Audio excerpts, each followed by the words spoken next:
కమ్మగా ఎంత పుణ్యం చేశానయ్యా. నాన్న కన్నా పదే పదే నీవు వినిపిస్తుంటే అది ఏమని చెప్పేది, ఎవరికి చెప్పేది? అదే మా అమ్మాయి సురేఖ గురించి మీకు తెలుసుగా. డిగ్రీ పూర్తి చేసి వివి ఛానల్లో ప్రోగ్రామ్ ఎగ్జిక్యూటివ్ గా పనిచేస్తోంది. ఈ విషయం ఒకసారి చెప్పారు, ఇప్పుడు మళ్ళీ చెప్పడంలో ఒక ఇంపార్టెన్స్ ఉందిలేండి. కాటన్, మీ సిస్టర్ సన్ గోవర్ధన్ అమెరికా నుంచి వస్తున్నాడన్నారు. ఎప్పుడు వస్తున్నాడు? ఇండియాలో ఎన్ని రోజులుంటాడు? టికెట్ దొరికితే ఏ క్షణానైనా రావచ్చు. అయినా వాడి గురించి అంత ఇదిగా అడుగుతున్నారేమిటి? మా సురేఖ పెళ్లిడికి వచ్చింది. అతనికి ఇండియాలో సంబంధాలు చూస్తున్నారుగా. అర్థమైంది. మా వాడికి మీ అమ్మాయి అయితే ఎలా ఉంటుందని, అంతేగా? అవునండి. కట్న కానుకల్లో గాని పెళ్లి జరిపించడంలో కాని మీ అంతస్తుకి ఏమీ తక్కువ చేయం. అలాగే. అయినా వాణ్ణి రానివ్వండి. ఎవరికెవరు రాసి పెట్టున్నారో. ఎవరికెవరు రాసి పెట్టారో అని మామూలుగా అంటుంటారు కదా, అది మీరు నిజమని నమ్ముతున్నారా? ఆ మాట మీరు అడగకూడదు. ఏమండి? ఎవరికెవరు ఈ లోకంలో ఎవరికి ఎరుక, ఏ దారెటు పోతుందో ఎవరిని అడగక. ఫర్ ఎగ్జాంపుల్ మీరు ఉన్నారనుకోండి, ప్లీజ్. మీరు ఇన్నాళ్ల పరిచయం తర్వాత కూడా మీరు అండి అంటుంటే అదోలా ఉందండి. థ్యాంక్స్. ఏదో దూరపు మనిషితో మాట్లాడుతున్నారు అనిపిస్తోంది. అంటే మీరు నాకు అదిగో మళ్ళీ మీరు. ఓ, అంటే నువ్వు నాకు ఎంత దగ్గరైనట్టు? మీరు చేసే పల్లవికి అనుపల్లవంతా. నేను చేసే పల్లవికి అనుపల్లవి లేదు, అన్ని చరణాలే. మరీ మంచిది. ప్రతి చరణానికి పల్లవి జోడించాల్సిందే కదా. అంటే ఈ రెండు ఎప్పుడు జంటగా ఉంటాయన్నమాట. అమ్మో, నువ్వు మంచి మాటకారివే. మాటలతో ఆకట్టుకునేట్టున్నావు. మీకంటేనా? మీరు చేసే పాటలతో ఎంతమంది రాధల్ని గోపికల్ని కట్టేసుకోవడం లేదు? అంటే నువ్వు ఇప్పుడు రాధవా గోపికవా? రెండు కాదు. మరి చేతిలో మురళిని. సురేఖ, సురేఖ ఏమైంది? మందులేం వాడలేదా? చాలా మందులు వాడాను. సురేఖ, మా అన్న ఇటువంటి చాలా క్యూర్ చేశారు. ఆయన దగ్గరికి వెళ్దాం పద. ఏం పర్వాలేదు సురేఖ, పద.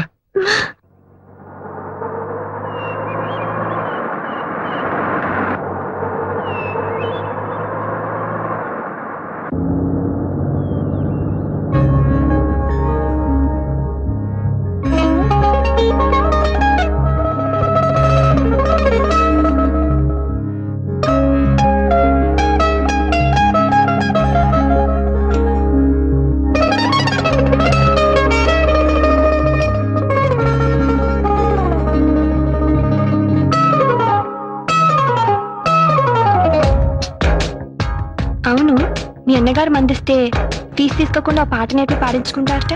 మరి నేను ఇప్పుడు ఒక డ్యూయట్ చేస్తున్నాను, అది నీకు నేర్పుతాను. ఏమిటో అది?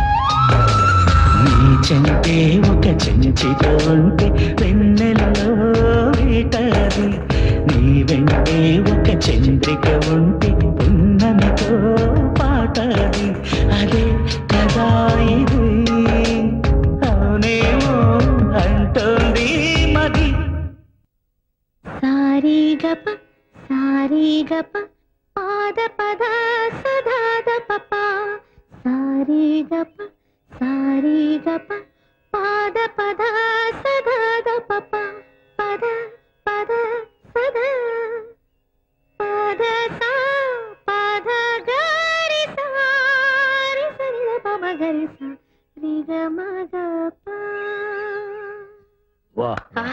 రామా రా రా, ఎంత శృతిబద్ధంగా పాడావమ్మా.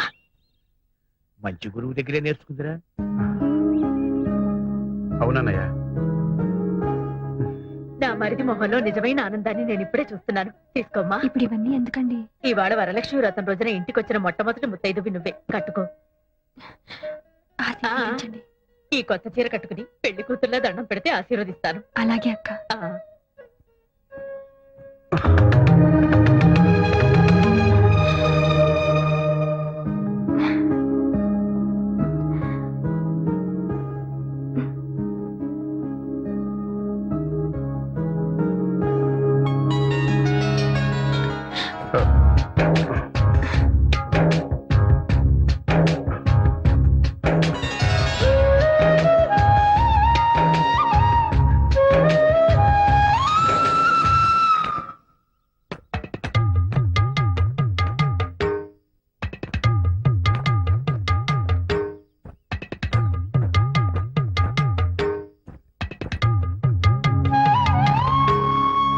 అందులో ఆ చిన్న ఆయన రంగా చాలా ప్లెజెంట్ పర్సన్. ఆహం ఆర్భాటం లేని ఎంతో నమ్రత గల మనిషి. అంత డబ్బు అంత కీర్తి ఉన్నా అందరికీ ప్రేమను పంచి ప్రేమను పొందే వ్యక్తి. నీకు కూడా అలాగే అనిపించుంటుంది బహుశా, అవునా? ఏమో నాకింకా ప్రేమను పంచలేదు, నా ప్రేమను పొందలేడు. మరి నేను అప్పుడు ఎలా చెప్పగలను? చెప్పే రోజు వస్తుంది, అప్పుడు ఆ శుభవార్త ముందు నాకే చెప్పను. తాతయ్య. అమ్మా నువ్వేనా? లేదు తాతయ్య, మీ మనవరాల్ని. ఏమిటమ్మా ఇదంతా? ఇవాళ వరలక్ష్మి వ్రతమని శ్రీరంగం వారింట్లో నాకు బొట్టు పెట్టి పట్టుచీర పెట్టారు తాతయ్య. అంటే వాళ్ళింటి కోడలు గౌరవించారన్నమాట. అలా గౌరవించడం నీకు ఇష్టమేనా తాతయ్య? అంతకు మించి అదృష్టం ఏముంటుందమ్మా? ఏమిటి అదృష్టం గురించి మాట్లాడుకుంటున్నారు? నీకు కన్యాదానం చేసి అదృష్టం ఎప్పుడు కలుగుతున్నాను అనుకుంటున్నావురా? నాన్నగారు, కాఫీ తీసుకురానా టీ తీసుకురానా? ఆరోగ్యానికి టీయే మంచిది, అదే తీసుకొస్తాను. ఏరా, నిన్న ఎప్పుడైనా నోరారా నాన్నగారు అని పిలిచింది ఆ డాడీ డాడీ తప్ప? చూడు ఎంత మార్పు వచ్చిందో. ఏ ముహూర్తాన శ్రీరంగం వారింట్లో అడుగు పెట్టిందో కానీ అసలు శిశులైన ఆంధ్రుల ఆడపడుతున్నా తయారైంది. అవునన్న, తొందరలోనే ముచ్చటగా మూడు రండి వేయించి వదిన గారు. ఓ ఇంటి దాన్ని ఆ చేయాలనిపిస్తుంది. శుభముహూర్తం వచ్చేసింది, రండి కూర్చోండి. Thank you. రండి. హీస్ మిస్టర్ గోవర్ధన్, నమస్తే. వాళ్ళ ఆంటీ డాక్టర్ నమస్కారం. లక్మాదేవి, నమస్తే. మా విఐపి కస్టమర్. మీరు మా వారు అడ్వకేట్ సికిపి, మా ఫాదర్ ఇన్ లా పశుపతీశ్వరరావు. ఆ, తాతయ్య. She's our only daughter Surekha, MA literature. ఇంతకీ అతనెవరో చెప్పావు కదా. చూసారా మా ఆయన ఎంత తొందరపడిపోతున్నారు? ఐఎమ్ గోవర్ధన్ రెడ్డి, శాన్ ఫ్రాన్సిస్కోలో ఉంటాను. I see. Working as a senior consultant officer in Microsoft. మా వాడికి అక్కడ ఒక పెద్ద బంగ్లా, ఓ ఆంటీ, ఫామ్ ఇప్పుడు- హౌస్. ఎక్స్క్యూజ్ మీ, ఇప్పుడు అవన్నీ వద్దండి. యాక్చువల్ గా నేను ఇండియాకు రావడమే. Soft drink. No thanks. Actual గా నేను ఇండియాకు వచ్చిందే 3 పూట్ల సృష్టిగా మన దేశ వాళ్ళ భోజనం వద్దమ్మా. చేయడానికి. కొంచెం. ఇప్పుడు ఇవన్నీ తింటే ఆకలి చచ్చిపోతుంది. సారీ. మరి ఇంకే, మీరిద్దరు అలా కంట్రీ క్లబ్ కెళ్ళి డిన్నర్ చేస్తూ మాట్లాడుకుని రండి. It's a very lovely place. What is mister Govardhan? మా వారు అందులో మెంబర్ కూడా. నా మెంబర్షిప్ ఎక్స్పైర్ అయిపోయింది. మరేం పర్వాలేదు, నేను ఫోన్ చేసి చెప్తాను. You get very authentic Andhra food, spicy కూడా. అమ్మాయి 5 నిమిషాల్లో రెడీ అయిపోయి వస్తుంది. రామసరి అలాగ అమ్మాయితో అన్ని మాట్లాడు. అప్పుడే అంత సిక్క. అబ్బాయికి ఫేవరెట్ కలర్ వైట్ అట. మొన్న నువ్వు కళాంజలిలో కొనుక్కున్న వైట్ సారీ ఉంది కదా, అది కట్టుకుని వెళ్ళు. Get ready fast. ఒరేయ్, ఓసారి ఇటురా. ఏమిట్రా, అతను ఎవరో రెడ్డి అంటోంది, అమెరికా అంటోంది, పైగా డిన్నర్ గిద్దరి కలిపే పంపుతోంది. నువ్వేం మాట్లాడవేంట్రా? కేసు పూర్తిగా స్టడీ చేయకుండా ఎలా ఆర్గ్యూ చేయిందన్నా? ఈలోగా మీ ఆవిడ జడ్జిమెంట్ చెప్పేస్తుంది. ఏంటండి మీ ఇద్దరు ఇక్కడ నుంచి గుసగుసలు? అఖిల, ఏమిటి ఇది? నీకేమన్నా బుద్ధి బుర్ర ఉందా? ఈడొచ్చిన పిల్లని ముక్కు మొహం తెలియని అబ్బాయితో పంపిస్తావా? ముక్కు మొహం తెలుసుకోవాలనే పంపిస్తున్నాను. అతనేం పరాయవాడు కాదు, దాన్ని చేసుకోబోయేవాడు. ఏమిటి ఇది? ఆ అబ్బాయితో పెళ్ళా? అదేం చిన్నపిల్ల కాదే, మేజర్. కనీసం దాని మాట అయినా అడగవా? ఏంటండి అడిగేది? నాకు ఆ మాత్రం తెలీదా? ఆస్తి అంతస్తు ఉన్నవాడు, అన్నిటికీ మించి అమెరికాలో సెటిల్ అయ్యాడు. Green card holder. Green card yellow card కాదమ్మా, అతను ఎవరో రెడ్డి అంటున్నావు. అవును, మిస్టర్ గోవర్ధన్ రెడ్డి. ఏంటట? కాదమ్మా, అతనికి మన కులగోత్రాల గురించేగా. చూడండి, మీరు మీ కాలపు చాదస్తాలు వేరు. ఇది 21st సెంచరీ. కాలం ఎంత ఫాస్ట్ గా మారుతుందో మనం అంత ఫాస్ట్ గా ఆలోచించడం మంచిది. అది కాదమ్మా. ఇంక ఈ విషయంలో ఎవరు ఏం మాట్లాడడానికి లేదు. అబ్బాయికి అమ్మాయి నచ్చితే ఎవరికి ఎన్ని అభ్యంతరాలున్నా ఈ పెళ్లి జరిపిస్తాను. Mind it. ఇలాంటి పెంకి ఘటాన్ని కట్టబెట్టావు, అనుభవించు. శ్రీమన్మనోహర సురాగిణి దివ్యమూర్తే గంధర్వ కిన్నెర సురార్చిత గీత కీర్తే సామాధి మంత్ర పరివేష్టిత శుభ్రదీప్తే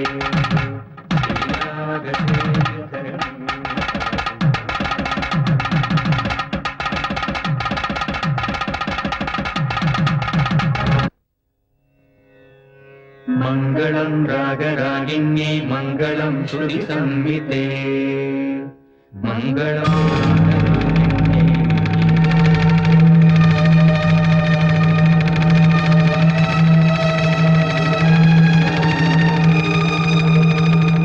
మీకు శుభవార్త చెప్పాలని వచ్చాం. అందుకు మీ అనుమతి, ఆశీర్వాదం కావాలి. దయచేసి మీరు ఒకసారి అలా వచ్చి కూర్చుంటే. రంగా గారు, మీరు కూడా ప్లీజ్ రండి.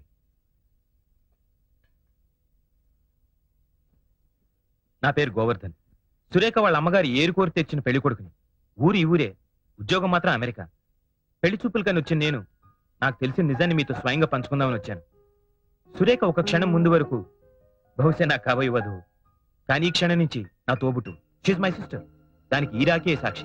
ఆ, రుక్మిణి పిల్లల్ని కాసేపు బయటకు తీసుకెళ్ళి. అలాగే. పదండ్రా. పెద్దమ్మా, ఆంటీ నా అబ్బాయి అమెరికా తీసుకెళ్లిపోతాడా? ఏ వద్దా? వద్దు, ఇక్కడే ఉండాలి. అవును రంగా గారు, సురేఖ మనసా వాచా కర్మణ లిటరల్ గా మీకే అంకితం అయిపోయింది. ఆమె తల్లిదండ్రుల ద్వారా ఈ విషయాన్ని మీకు తెలియపరచలేక నా సహాయం కోరింది.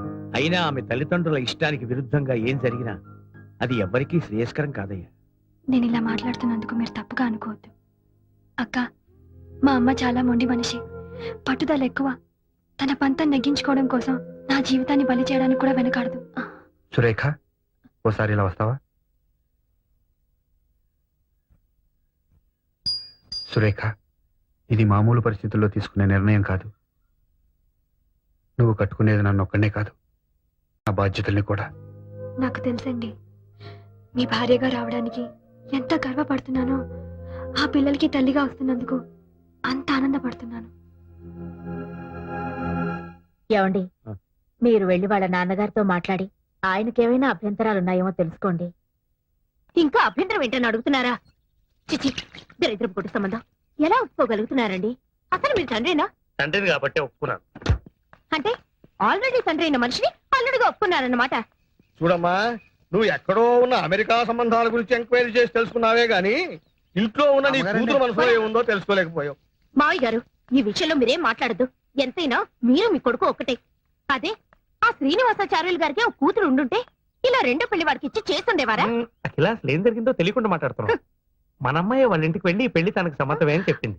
మా ఇంట్లో వాళ్ళ ఇష్టాలతో ప్రమేయం లేదని కూడా చెప్పింది. వాళ్ళు పెద్ద మనుషులు, మర్యాదస్తులు గనక వెంటనే ఒప్పేసుకోకుండా నన్ను కూడా సంప్రదించారు. మన అమ్మాయిని అడిగితే నిజమేనంది. ఈ కథలో నేనెక్కడా లేను, చచ్చిపోయాను అంతేగా. మనం బతికున్నాం గనకే దాని ఇష్ట ప్రకారం పెళ్లి చేయడం మంచిది. అది చిన్నపిల్లండి, దాన్ని నచ్చ చెప్పాల్సింది పోయి పెళ్లి చేస్తానంటారేంటి? అది చిన్నపిల్ల కాదు, she's a major. Do you know that? ఏంటి మీరు మీదకి వస్తున్నారు? కొడతారా? పెళ్ళయ్యాక ఎప్పుడైనా కొట్టానా? లేదు. ఇంకెక్కువ మాట్లాడితే అదే చేయాల్సి వస్తుంది.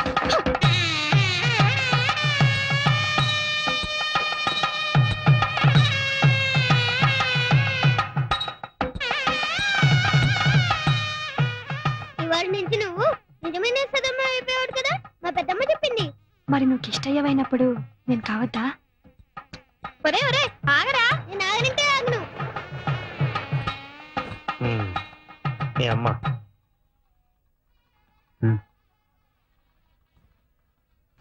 ఇగో. అమ్మా, ఇంకా పట్టింపులు ఏమిటే? లక్షణంగా అమ్మాయిని ఆశీర్వదించక. ఎవరైనా అక్షంతలు ఇస్తేగా. ఇవిగో నమ్మ అక్షంతలు. చూడగిలా, నీ కూతుర్ని నా తోబుట్టులా చూసుకుంటాను. నీకేం దిగులు అక్కర్లేదు. త్వరగా వెళ్ళు. అయినా వాళ్ళు తలుపులు తెరక ముందే వచ్చేసి అంత మంచి పిల్ల అనిపించుకోకర్లా. ఆ టేప్ రికార్డ్ ఎందుకు చేతి మాత? కొంచెం ప్రాబ్లం వచ్చింది, రిపేర్ చేయించాలి. సైకిల్ పార్క్ చేసి వెళ్ళిపోయా. అంటే నేను నడిచి వెళ్ళాలా? Ladies cycle. నేను జెంట్స్. చందు చందు చందు, నీడబ్బా. రెండిట్లో ఉండేది ఒకటే మ్యాటర్ కదా. మన మనసులో అంటే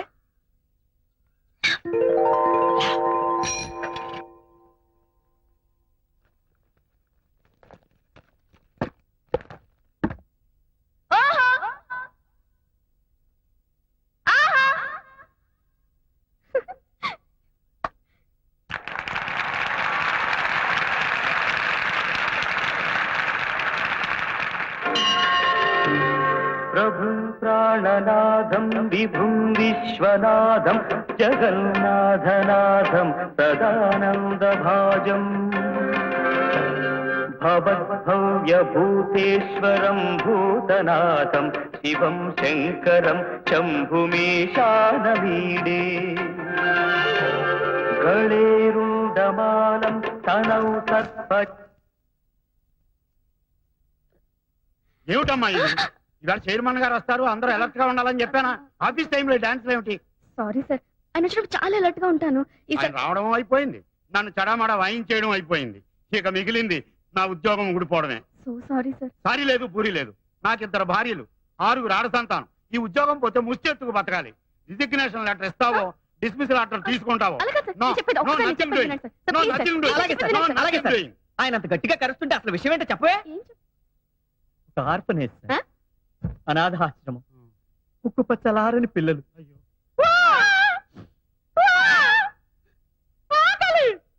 ఇలాంటి ఆక్రందనలు ఆర్తనాదాలు తప్ప ఒక లాలి వినిపించదు, ఒక జోల వినిపించదు. తుడుచుకోండి. ఆ పసికందుల్ని చీకటి గదుల్లో తలుచుకుంటే నా నరాలు పట్టు తప్పిపోతున్నాయి సార్.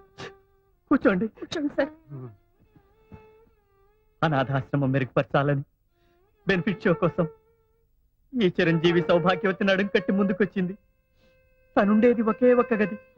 స్థలాభావం చేత మనది విశాల ప్రాంగణం కదా అని రిహార్సల్స్ చేసుకుంటుంది. తను చేసిన తప్పే. డిస్మిస్ చేసేయండి. చెయ్యదు.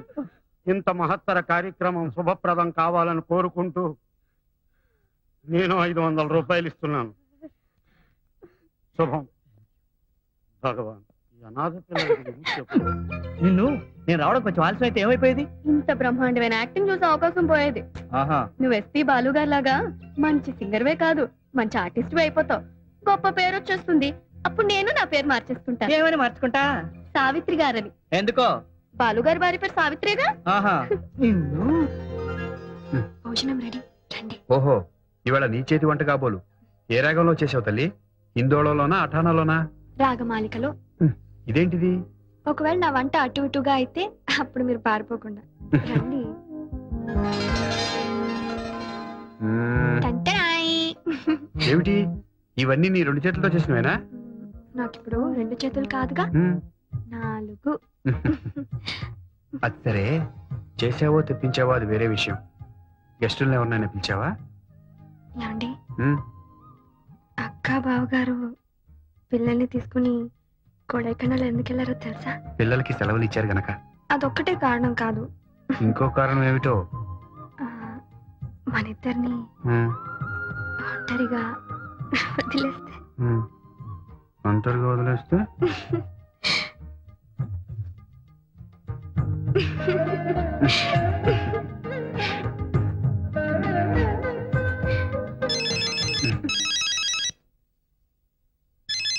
ఫోన్ వచ్చింది. హలో, ఉమ్, ఉన్నారండి. సారీ అండి, ఇప్పుడు ఆయన ఇంకో డ్యూయట్ కంపోజింగ్ లో ఉన్నారు. ఉమ్. చాలా బిజీగా ఉన్నారు. ఇది కూడా చాలా అర్జెంట్ అండి. ఎవరు? ఏంటండి, మీది కూడా డ్యూయటా అండి? చెప్తానండి. ఎవరు? రాజుగారేనా? ఉమ్, వాళ్ళకి అర్జెంట్ గా ఒక పాట చేయాలి పాపం. అన్నయ్య ఊళ్ళో ఉన్నప్పుడే చేద్దాం అది అనుకుంటే. నిజమే అనుకోండి. ఉమ్, వాళ్ళు కూడా అర్జెంట్ అంటున్నారు కాబట్టి మనం కూడా అదే మూడ్ లో ఉన్నాం కాబట్టి ఉమ్. రండి, బ్రహ్మాండమైన పాట వస్తుంది. మీరు చేయగలరు.